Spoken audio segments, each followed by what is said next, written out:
Assalamualaikum warahmatullahi wabarakatuh. Yang terhormat kepada Bapak Vicky Fendi, SAMSC, selaku dosen pengampu mata kuliah Akuntansi Keuangan Menengah 2 pada kelas M. Di sini kami kelompok 5 akan menjelaskan mengenai materi dilutive securities and earnings per share pada chapter 16. Sebelum memulai materi, izinkan saya untuk memperkenalkan anggota kelompok saya. Yang pertama dimulai dari diri saya sendiri. Perkenalkan, nama saya Talita Anindya Astutinitias dengan NPM akhir 030. Lalu teman saya Sherlyn Eka Aprinia dengan NPM akhir 023. Kemudian Siti Bunga Anjung dengan NPM akhir 166 serta Jose Sitompul dengan NPM akhir 280. Perkenalkan, nama saya Sherlyn Eka Aprinia dengan NPM akhir 023. Di sini saya akan menjelaskan mengenai dilutive securities. Dilutive securities itu merupakan surat berharga yang dapat dikonversi menjadi saham biasa sehingga berpotensi mempengaruhi jumlah saham yang beredar dan dapat menurunkan nilai laba per saham atau dengan kata lain terdilusi. Nah, di dalam dilutive securities ini terdapat komponen debt dan equity. Debit atau hutang merupakan kewajiban perusahaan untuk membayar kas atau aset lain di masa depan. Contohnya seperti obligasi, pinjaman bank, saham preferen yang dapat ditebus, dan lain-lain. Lalu ekuitas. Ekuitas itu merupakan hak residual atas aset perusahaan setelah dikurangi dengan liabilitas. Contohnya seperti saham biasa, laba ditahan, opsi saham, dan lain sebagainya. Selanjutnya kita akan membahas mengenai convertible debt.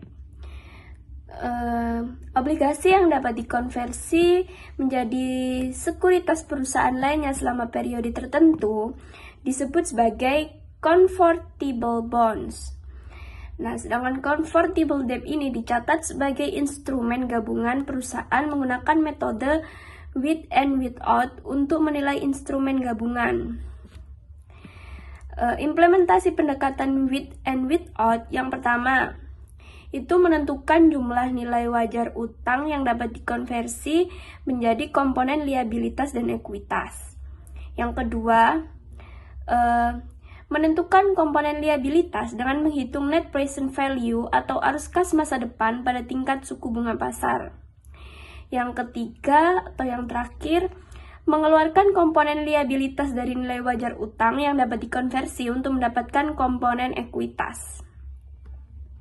Selanjutnya membahas mengenai convertible preferred shares.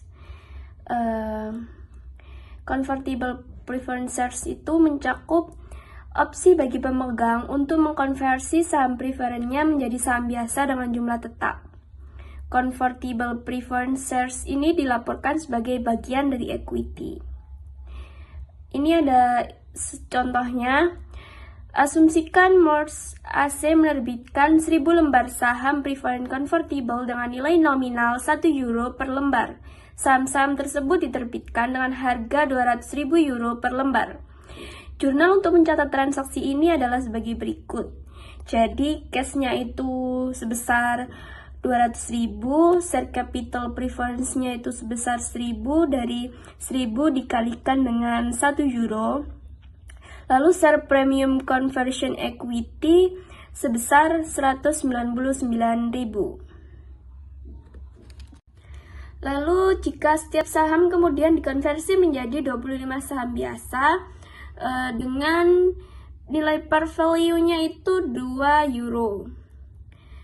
Lalu yang memiliki dengan nilai wajar 410.000 euro. Jurnal entry untuk mencatat konversi tersebut adalah sebagai berikut. Share capital preference-nya itu sebesar 1000, share premium conversion equity sebesar 199.000, lalu share capital ordinary 50.000 didapat dari 1000 tadi dikalikan dengan 25 dan dikalikan dengan 2 euro. Lalu share premium ordinary sebesar 150.000. Sebagaimana ditunjukkan dan serupa dengan perlakuan untuk obligasi konversi, Morse menggunakan metode nilai buku dan tidak mengakui keuntungan atas atau kerugian atas konversi tersebut. Oleh karena itu, nilai wajar saham biasa diabaikan dalam perhitungan ini. Jika saham preferred konversi dibeli kembali pada nilai wajarnya alih-alih dikonversi, Mercer membuat entry sebagai berikut. Jadi share capital preferred-nya itu tetap sebesar 1000, share premium conversion equity-nya sebesar 199.000, lalu retained earnings sebesar 210.000 dan cash-nya menjadi 410.000. Lalu kita akan membahas mengenai share warrants. Warrant ini merupakan pemberian hak kepada pemegangnya untuk membeli saham pada harga dan pada periode tertentu. Situasi penerbitan warrant yang pertama agar sekuritas terlihat lebih menarik. Yang kedua, memberikan hak istimewa atau memberikan hak memesan efek terlebih dahulu kepada pemegang saham untuk membeli saham biasa. Yang ketiga, kompensasi kepada karyawan. Nah, di dalam share warrant ini terdapat komponen yaitu share warrant issued with other securities atau warrant saham yang diterbitkan dengan efek lainnya. Warrant yang diterbitkan bersama sekuritas lain ini pada dasarnya adalah opsi jangka panjang untuk membeli saham biasa dengan harga tetap.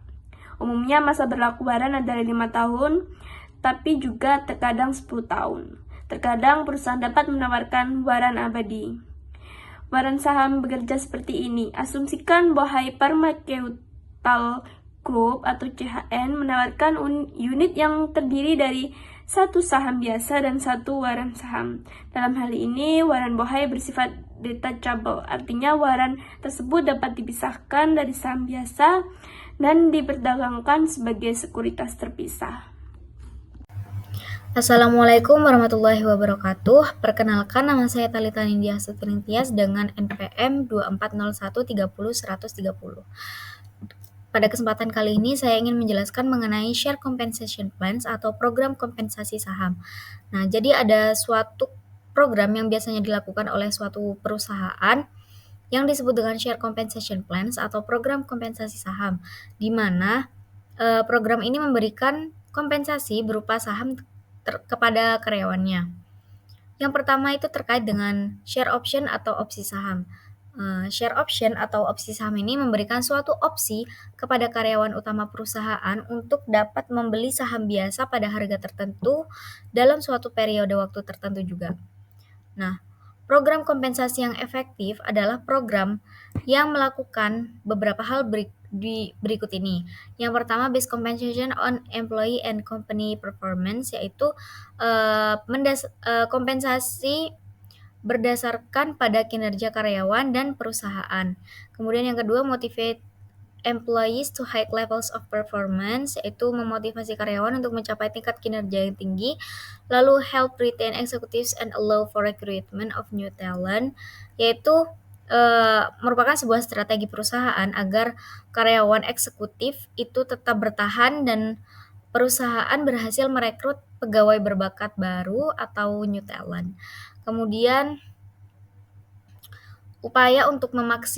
nomor 4, upaya untuk memaksimalkan pendapatan karyawan baik setelah dipotong pajak dan meminimalisir biaya perusahaan setelah dipotong pajak juga. Dan yang nomor 5 adalah menggunakan kriteria kinerja yang berbeda dalam kendali karyawan. Nah, itu adalah beberapa tujuan yang dilakukan dalam program kompensasi saham. Kemudian yang kedua ada measurement share compensation. The IASB provides guidance for companies to recognize compensation costs using their fair value method. Jadi, IASB atau International Accounting Standard Board itu memberikan panduan agar perusahaan mengakui biaya kompensasi dengan menggunakan metode nilai wajar atau fair value method. With this fair value method, companies use acceptable option pricing models to value the option on the grant date. Jadi dengan metode nilai wajar ini, maka perusahaan itu menggunakan model harga opsi yang dapat diterima atau acceptable option pricing models untuk menilai opsi pada tanggal penyerahan. Yang selanjutnya adalah recognition share compensation atau pengakuan kompensasi saham. Nah, jadi share option plans involve two main accounting issues. Jadi ada dua isu utama dalam akuntansi, yaitu yang pertama bagaimana menentukan beban kompensasi, dan yang kedua berapa lama beban kompensasi dialokasikan. Jadi yang pertama itu menentukan beban kompensasi ya. Perusahaan itu menghitung total beban kompensasi dengan berbasis pada harga wajar opsi yang diharapkan untuk digunakan saat perusahaan menyerahkan opsi tersebut kepada karyawan. Hal tersebut disebut dengan tanggal penyerahan atau grant date. Kemudian yang kedua, alokasi beban kompensasi, yaitu dengan mengakui beban kompensasi pada periode di mana karyawan memberikan kinerjanya, effortnya, servisnya, dan itu disebut service period atau periode kerja. Jadi berapa lama periode bekerja itu ya pengakuan beban kompensasinya ya dilakukan di sana. Jadi misalnya periodenya itu selama 4 atau 5 tahun, maka dialokasikan 4 atau 5 tahun juga. Jadi menyesuaikan dengan periodenya.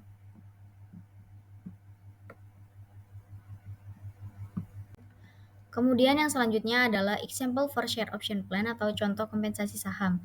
Nah, di sini diasumsikan pada tanggal 1 November 2021 pemegang saham Chen itu menyetujui sebuah program untuk memberikan kepada 5 orang eksekutif perusahaan berupa opsi membeli 2.000 lembar saham biasa yang memiliki nominal 100 kepada masing-masing pegawai.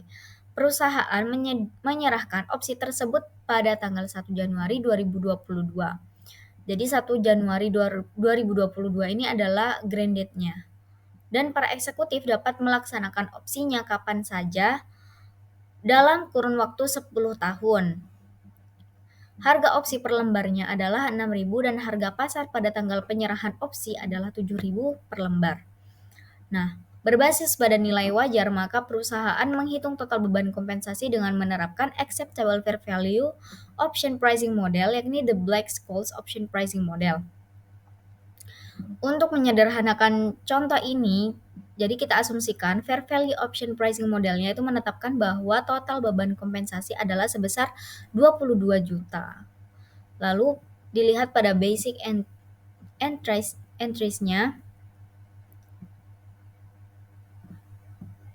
Basic entries-nya itu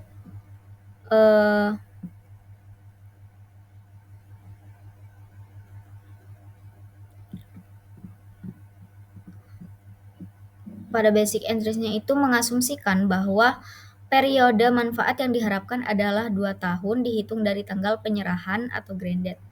Chen akan mencatat transaksi yang terkait dengan kontrak opsi tersebut. Nah, dari accepted fair value option pricing model tadi, kan hasilnya 22 juta total beban kompensasi. Nah, total beban kompensasi itu harus dialokasikan. Berapa lamanya itu tergantung dengan kinerja yang diperkirakan akan dilakukan. Jadi di sini kan di basic interest-nya ini kan bilang kalau periode manfaat yang diharapkan adalah 2 tahun. Jadi 22 juta ini dibagi dengan 2 tahun. Jadi jurnalnya kayak gini. Pada tanggal 31 Desember 2022 dan 31 Desember 2023, 2 tahun. Nah, pada 31 Desember 2022 itu jurnalnya compensation expense itu 11 juta dan share premium share options ini 11 juta. Kemudian pada tanggal 31 Desember 2023 itu juga sama, compensation expense-nya 11 juta dan share premium share options-nya 11 juta juga. Kemudian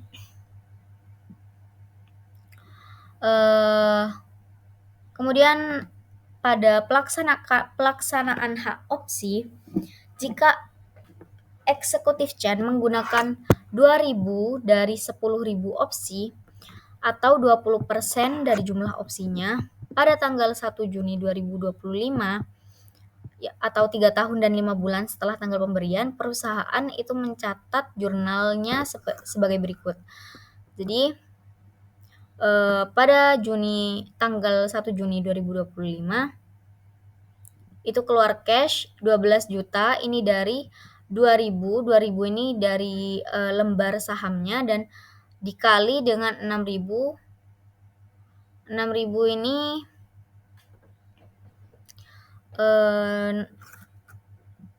nominalnya, harga sahamnya 6.000 ini harga sahamnya. Jadi 2.000 dikali dengan 6.000, cashnya keluar 12 juta.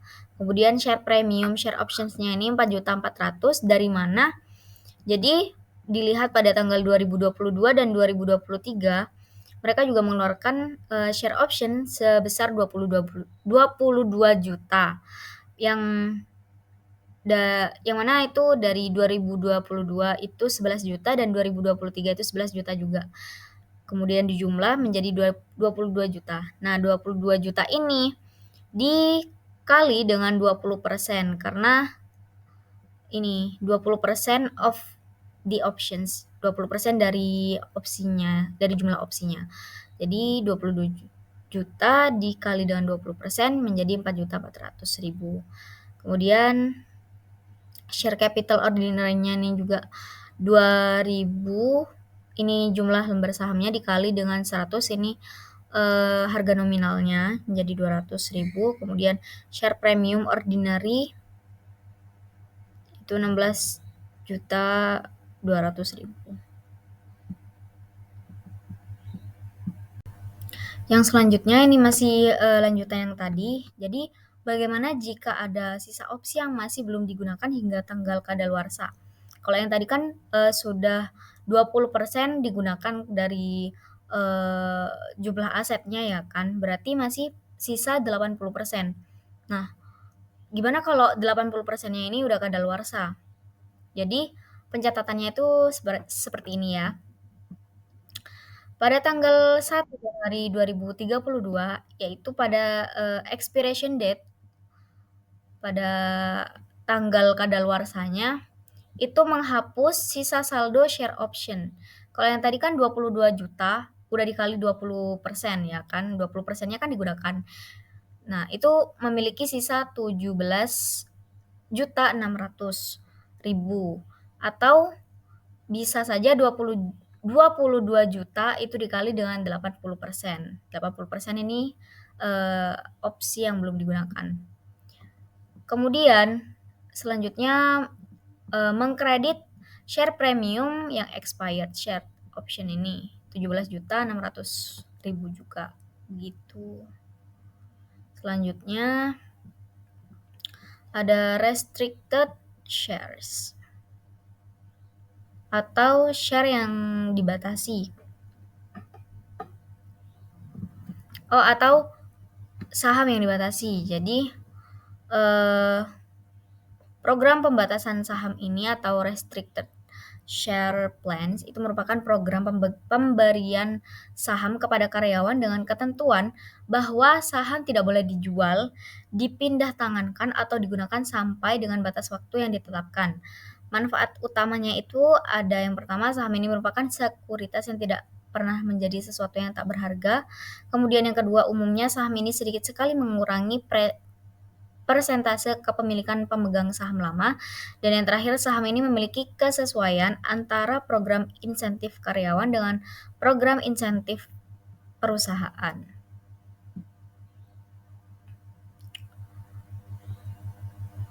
Lalu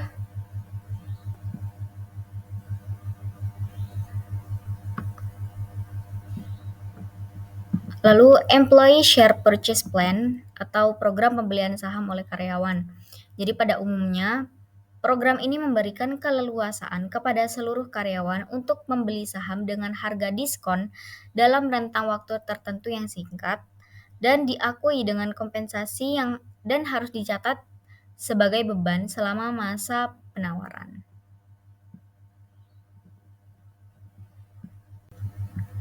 Selanjutnya ada disclosure over share option accounting atau pengungkapan program kompensasi. Jadi, perusahaan dengan satu atau lebih program pembayaran berbasis saham harus mengungkapkan program ini di dalam laporan keuangannya, antara lain yang pertama itu sifat dan tingkat pengaturan pembayaran berbasis saham yang ada selama periode tersebut. Kemudian yang kedua itu bagaimana nilai wajar barang dan jasa yang diterima atau nilai wajar instrumen ekuitas yang diberikan selama periode tersebut ditentukan. Dan yang terakhir ada pengaruh transaksi pembayaran berbasis saham terhadap laba atau rugi bersih perusahaan selama periode tersebut dan terhadap posisi keuangannya. Dan materi yang terakhir ada debate over share option accounting atau perdebatan pada akuntansi opsi saham. IASB dihadapkan pada pendapat yang berlawanan pada saat mengusulkan metode nilai wajar untuk akuntansi opsi saham. Hal ini tidak mengejutkan mengingat metode nilai wajar akan menghasilkan biaya kompensasi yang lebih besar dibandingkan dengan model nilai intrinsik. Pelaporan keuangan yang transparan termasuk pengakuan saham berbasis beban tidak perlu dikritik karena perusahaan akan melaporkan laba yang lebih rendah. Apabila IASB membuat standar hanya bertujuan pada aspek sosial, ekonomi, atau kebijakan publik saja, maka pelaporan keuangan akan kehilangan kredibilitasnya. Kenalkan, nama saya Siti Bunga Anju Permata dengan NPM akhir 166. Nah, di sini saya akan menjelaskan terkait earning per share atau laba per saham. Nah, apa sih laba per saham itu? Nah, earning per share itu indicates the income by each ordinary share atau biasanya yang disebut dengan laba per saham menunjukkan pendapatan setiap saham biasa. Nah, kali ini untuk perhitungan laba per saham, dasar untuk struktur modal sederhana melibatkan dua item selain laba bersih. Yang pertama itu ada earning per share simple capital structure atau bisa yang disebut dengan dividen saham preference. Dan yang kedua itu ada weighted average ordinary shares outstanding atau biasa yang disebut juga dengan rata-rata tertimbang saham biasa yang beredar. Nah, apa sih dividen saham preference? Nah, dividen saham preference itu sebagaimana yang telah disebutkan sebelumnya, yaitu laba per saham berkaitan dengan laba per saham biasa ketika suatu perusahaan memiliki saham biasa dan saham preference yang beredar, perusahaan tersebut mengurangi dividen saham preference tahun berjalan dari laba bersih untuk mendapatkan laba yang tersedia bagi pemegang saham biasa. Nah, pada kali ini itu ada rumus terkait untuk mencari laba per saham atau EPS. Nah, itu untuk mencarinya yaitu rumusnya ada pendapatan bersih dikurangi dengan dividen preference dibagi dengan rata-rata tertimbang jumlah saham yang beredar. Nah, selanjutnya saya akan menjelaskan terkait weighted average ordinary shares outstanding atau bisa disebut juga dengan rata-rata tertimbang saham biasa beredar. Nah, dalam semua perhitungan laba per saham, rata-rata tertimbang saham biasa yang beredar selama periode tersebut menjadi dasar untuk jumlah per saham yang dilaporkan. Nah, saham yang diterbitkan atau dibeli selama periode tersebut mempengaruhi jumlah saham yang beredar. Nah, rasional pada pendekatan ini adalah untuk menentukan jumlah ekuivalen seluruh saham yang beredar untuk tahun tersebut. Nah, berikut ada contoh terkait weighted average ordinary shares outstanding. Nah, di sini ada 4 kolom yang tersedia yaitu dates outstanding, shares outstanding, fraction of years, weight shares. Nah, dates outstanding ini dimulai dari 1 Januari hingga 1 April dan laba per sahamnya itu sebesar 90.000. Nah, fraction of years itu didapat dari tiganya ini didapat dari kan 1 Januari hingga 1 April itu kan ada 3 bulan ya. Nah, itu tiganya didapat dari situ. Untuk 12-nya sendiri itu kan 1 tahun terdiri dari 12 bulan. Nah, otomatis fraction of years-nya itu untuk 1 Januari hingga 1 April yaitu 3/12. Nah, untuk perhitungan rata-rata tertimbangnya, rata-rata tertimbang saham tersebut yaitu 3 dibagi 12 dikali 90.000 hasilnya yaitu 22.500. Begitu juga pada 1 April hingga 1 Juli yang dimana bulan tersebut itu kan juga selama 3 bulan. Nah, jadi dan laba bersahamnya itu sebesar 120.000. Maka untuk fraction of year-nya itu 3/12. Dan untuk perhitungan rata-rata tertimbang saham tersebut itu 3/12 dikali 120.000 yang hasilnya 30.000. Nah, begitu juga seterusnya yaitu Juli tanggal 1 Juli hingga 31 Desember. Nah, dari keempat perhitungan tersebut dihasilkan rata-rata tertimbang saham biasa beredar sebesar 103.000. Berikut perhitungannya seperti itu. Selanjutnya, kali ini kita akan menjelaskan terkait comprehensive example atau contoh komprehensif. Kali ini kita ada soal terkait contoh tersebut, yaitu Dias memiliki pendapatan dari operasi yang berkelanjutan sebesar $580 dan keuntungan dari operasi yang dihentikan setelah pajak yaitu sebesar $240. Selain itu, perusahaan telah mengumumkan dividen preference sebesar $1 per saham atas 100.000 lembar saham preference yang beredar. Nah, dia juga mengalami perubahan berikut pada saham biasa yang beredar selama tahun 2022. Nah, kali ini kita akan mencoba menyelesaikan persoalan tersebut melalui 4 tahapan. Yang pertama, kita akan mencari saham beredar tersebut terlebih dahulu. Nah, pada tanggal 1 Januari untuk saldo awalnya sendiri itu sebesar 180.000. Nah, pada 1 Mei membeli lembar saham treasury sebesar 30.000. Nah, otomatis untuk 1 Mei ini sendiri yaitu 180.000 dikurangi 30.000 hasilnya yaitu 150.000. Jadi untuk saham beredar tanggal 1 Mei ini sebesar 150.000. Selanjutnya 1 Juli yaitu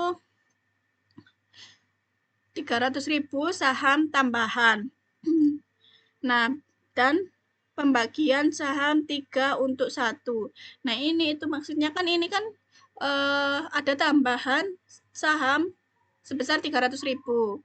Nah, terus untuk kemudian kan tadi ada keuntungan dari operasi yang dihentikan tadi kan sebanyak $240.000.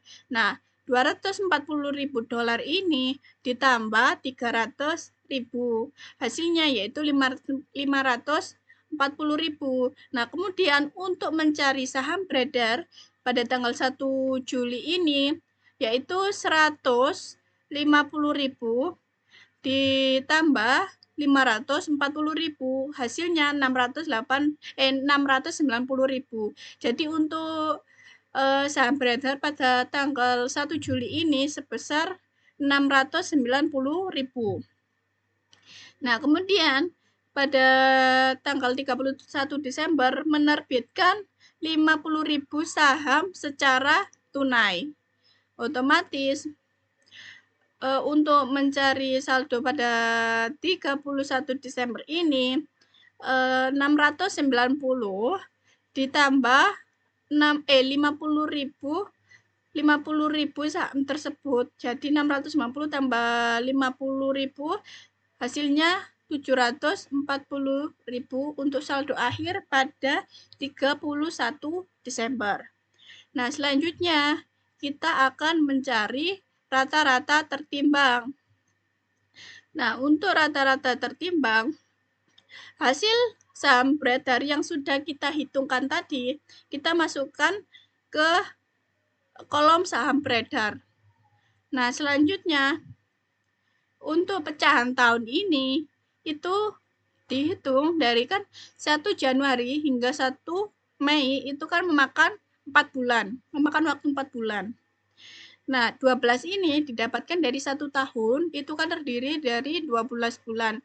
Maka untuk pecahan tahunnya pada 1 Januari hingga 1 Mei yaitu 4/12. Begitu juga dengan 1 Mei hingga 1 Juli. Jarak waktunya itu kan cuma 2 bulan. Jadi untuk pecahan tahunnya yaitu 2/12. Begitu juga untuk seterusnya.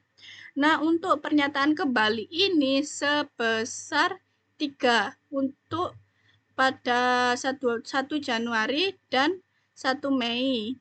1 Januari hingga 1 Mei dan 1 Mei hingga 1 Juli. Nah, mengapa 1 Juli hingga 31 Desember ini tidak ada pernyataan kembali? Nah, dikarenakan dalam menghitung rata-rata tertimbang saham biasa, perusahaan mengabaikan saham yang dijual pada 31 Desember tahun 2022 karena saham tersebut belum beredar selama tahun tersebut, makanya tidak ada pernyataan kembali tersebut.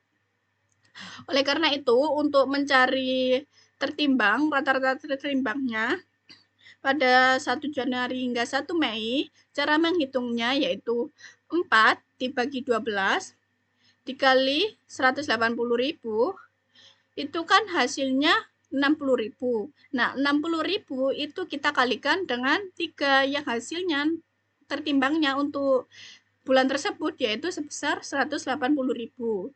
Begitu juga pada 1 Mei hingga 1 Juli.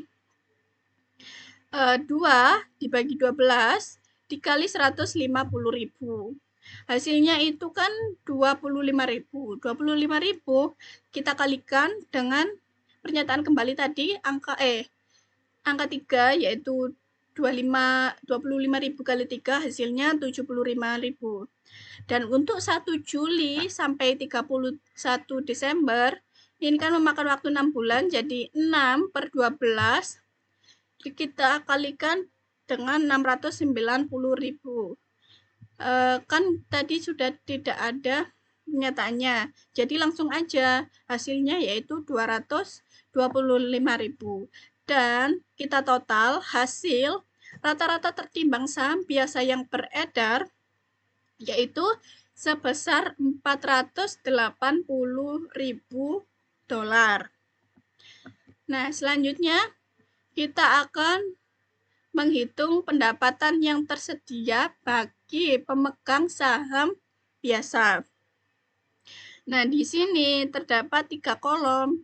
Ada informasi pendapatan, saham tertimbang, dan laba per saham. Nah, pendapatan dari operasi berkelanjutan tadi kan sebesar 480.000. Nah, saham tertimbangnya itu kan juga sama 480.000. Nah, 480.000 dibagi dengan 480.000 otomatis kan hasilnya 1. Nah, 1 ini kan berarti $1 kan. Begitu juga dengan selanjutnya untuk pada diskon operation tetap yaitu kan sebesar tadi 240.000 dan saham tertimbangnya itu kan 480.000. 240.000 240 40.000 dibagi 480, hasilnya yaitu 0,50 atau 0,5. Jadi untuk laba per saham, untuk pendapatan tersedia bagi pemegang saham, laba per sahamnya itu sebesar $1,50. Seperti itu. Dan selanjutnya kita akan menghitung laba per saham dengan keuntungan atau operasi yang dihentikan. Nah, pendapatan dari operasi yang berkelanjutan tadi kan sebesar 580.000. Terus gain operasi yang dihentikan tadi kan sebesar 240.000. Maka 580 ditambah 240 hasilnya 820 untuk pendapatan bersihnya. Nah, laba per sahamnya itu untuk pendapatan dari operasi tadi kan sebesar 100.000. Nah, untuk keuntungannya tadi kan sebesar untuk pendapatan operasi berkelanjutan tadi kan sebesar $1 dan untuk keuntungannya yaitu sebesar $0,50. Maka untuk pendapatan bersihnya pada laba per saham ini sebesar 1,50. Selanjutnya saya akan menjelaskan terkait diluted earning per share atau IPS terdilusi. Nah, IPS terdilusi ini itu menghitung kemungkinan penurunan IPS dasar jika semua potensi saham biasa yang dapat dikonversi itu benar-benar dikonversi atau dieksekusi. Nah, berikut ada perhitungan terkait IPS terdilusi. Untuk mencari IPS terdilusi itu sama dengan IPS terdilusi sama dengan pendapatan bersih dikurang dividen preference dibagi rata-rata tertimbang jumlah saham beredar dikurangi dampak mobil convertible dikurangi dampak opsi waran dan sekuritas dilutif lainnya. Nah, selanjutnya ada dua diluted IPS. Yang pertama ada diluted convertible securities, yaitu menjelaskan dampak sekuritas konversi seperti obligasi konversi, dan saham preference konversi terhadap IPS. Nah, asumsinya adalah sekuritas tersebut dikonversi menjadi saham biasa menggunakan if converted method. Nah, di mana laba bersih disesuaikan dan jumlah saham ditambahkan sesuai dengan konversi. Nah, selanjutnya yang kedua ada diluted EPS option and warrants. Nah, ini itu berfokus pada opsi saham dan waran. Ini itu menggunakan treasury stock method. Treasury stock method untuk menghitung berapa banyak saham tambahan yang akan beredar jika opsi atau warannya itu dijalankan. Nah, pada diluted EPS ini itu mengasumsikan perusahaan menggunakan hasil dari operasi atau waran untuk membeli kembali saham di pasar pada harga pasar saat ini. Saya akan menjelaskan terkait contingently issuable ordinary shares. Apa sih contingently issuable ordinary shares? Merupakan saham biasa yang dapat diterbitkan secara kontingensi. Didefinisikan sebagai saham biasa yang dapat diterbitkan dengan imbalan tunai yang kecil atau tanpa imbalan tunai setelah terpenuhi persyaratan tertentu dalam perjanjian saham kontingensi. Nah, berikut ada contoh terkait kontingensi. Misalnya, Watts Corporate membeli Cardoza pada tahun 2021 dan setuju untuk memberikan 20.000 saham tambahan kepada pemegang saham Cardoza pada tahun 2024. Jika laba bersih Cardoza pada tahun 2023 adalah $90.000, berikut adalah apa yang terjadi dalam 2 tahun ke depan. Nah, yang pertama, pada tahun 2022, laba bersih Cardoza adalah $100.000. Oleh karena itu, Cardoza telah memenuhi uji laba bersih pada tahun 2022 dan harus memasukkan 20.000 saham dalam laba per saham di Lusian untuk tahun 2022. Nah, yang kedua, pada tahun 2023, pendapatan bersih Cardoza adalah $80.000. Oleh karena itu, Cardoza itu kan tidak memenuhi persyaratan pendapatan tersebut. Oleh karena itu, dapat disimpulkan untuk pengujian pada tahun 2023 dan tidak boleh dimasukkan saham dalam laba per saham yang dilusian pada tahun 2023 karena pendapatan Cardoza pada tahun 2022 itu dapat berubah pada tahun 2023. Nah, untuk perhitungan EPS dasar itu tidak mencakup saham kontingensi hingga akhir periode karena tidak semua persyaratan terpenuhi. Kan persyaratan 1 tadi terpenuhi, tapi persyaratan 2 tidak terpenuhi. Oleh karena itu, ini tuh tidak dapat melakukan perhitungan seperti itu. Terima kasih. Assalamualaikum, perkenalkan nama aku Jose Stompul dengan MPM 2401310-280. Di sini aku akan membahas diluted earning per share atau laba per saham yang diencerkan. Nah, salah satu masalah dengan perhitungan IPS dasar adalah kegagalannya dalam mengidentifikasi dampak potensial dari sekuritas dilutif perusahaan. Sebagaimana dibahas di awal bab tadi, sekuritas dilutif ini adalah sekuritas yang dapat dikonversi menjadi saham biasa. Setelah dikonversi atau dieksekusi oleh pemegangnya, sekuritas dilutif tersebut mengurangi laba per saham. Nah, dampak negatif terhadap EPS ini dapat signifikan dan yang lebih penting tidak terduga, kecuali jika laporan keuangan menyoroti potensi dampak dilutifnya. Selanjutnya, diluted EPS convertible securities atau sekuritas konversi EPS yang diencerkan. Nah, pada saat konversi, perusahaan itu menukarkan sekuritas convertible dengan saham yang biasa. Perusahaan mengukur efek dilutif dari potensi konversi terhadap EPS menggunakan metode jika dikonversi.